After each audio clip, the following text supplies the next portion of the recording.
I'm Lauren Gay, the Outdoorsy Diva, and I had a chance to visit Fort Myers, Florida, which is home to one of the largest Black communities in South Florida and home to some pivotal Black history at the Williams Academy Black History Museum. This is a must-see exhibit, especially during Black History Month. I can't wait to show you everything that I've learned.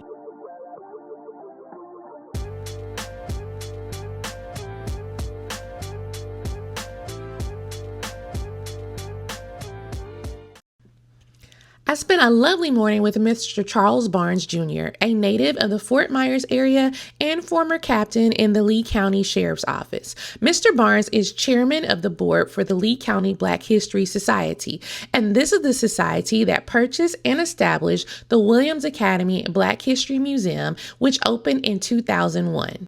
The state history marker outside marks this building as the integral part of history that it is. It was part of the original school that the Lee County government funded for Black students in the Fort Myers and Punta Gorda area in 1913. This particular wood frame building was part of an addition that was built in 1914, and the school was moved to this location at Clemente Park.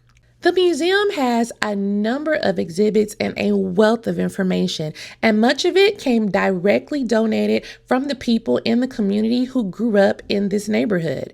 You learn about Nelson Tillis, the first Black settler in Lee County and Fort Myers in 1867. He actually married a white woman named Ellie Summerall Tillis and settled on 100 acres, and they had 11 children, and many of those descendants still live in the area. You also learn about the contributions of the United States Colored Infantry, who was part of the Union Army stationed at Fort Myers that fought in the Battle of Fort Myers. We give honor to those Black soldiers that were actually in that small battle. That's their name listed on that Come to D company. That was the Battle of Fort Myers, took place in 1841. This area of Fort Myers is affectionately known as the Dunbar Community, but it used to be called Safety Hill, and that's due to a city ordinance that required all Black people to be back in this area before nightfall, because Fort Myers is what was known as a sundown town. Is it called a Sunset City, Sundown City? Sundown town. Sundown town. Yeah, Blacks had to be in a certain area when it got dark, and so it was called Safety Hill, which was how the city ordinance reason. I can show you the ordinance. Safety here.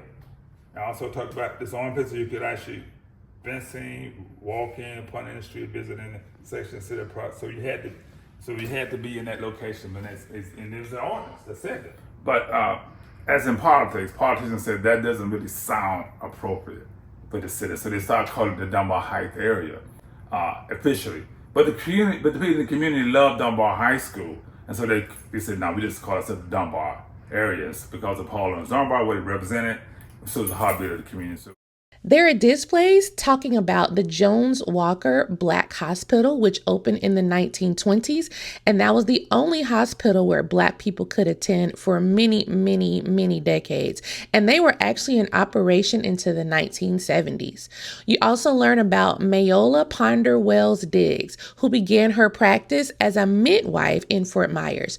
She continued delivering babies well into 1974, and she delivered over 5,000 babies, including Mr. Barnes. it shows that everybody went to her. Everybody. Hispanics, whites, it's all listed in there. Everybody went to the lady. She was amazing, like over 5,000, including myself. I have to tell that story. I went home one day, look at my birth certificate, saw her name. I'm like, okay. I did not know that till I actually started working here, volunteering my time that she actually lived with me. And you learn about things like Bunche Beach, which was the first beach that Black residents were allowed to attend. And you learn about Lee Pitts, who started the Lee Pitts Swim School. Lee Pitts was a Black swim instructor credited with teaching thousands and thousands of Black children and adults how to swim. And he told a story about how he loved swimming. And so his go to the pool, learn how to swim, but he couldn't get in the pool, so he would find borrowers and sell borrowers to get that pay away to the pool to swim. It's amazing. I love this, what he tells about. But he got a scholarship, go off to school, but to be a swimming scholarship, which he had too many Black guys. Right. But he came to Fort Myers, and opened up the Stars Compass, and that guy taught so many black kids in this community. I assume that's amazing. He's got a video they did, but I tell him that's your greatest. I just remember doing it, but he taught so many kids, including myself.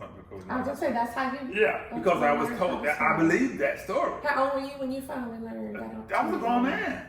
You learn about local contributions like the Dunbar Easter Parade, which was founded by Mrs. Evelyn S. Kennedy in 1945 and still happens to this day.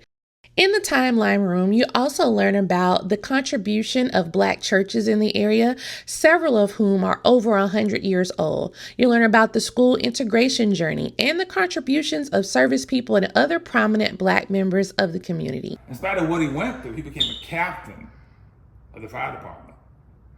In spite of what my father and I went through as police officers, this is my father right here, who could not arrest anybody, could not drive a police car, but in spite of that history, we've had 2 Black police chiefs.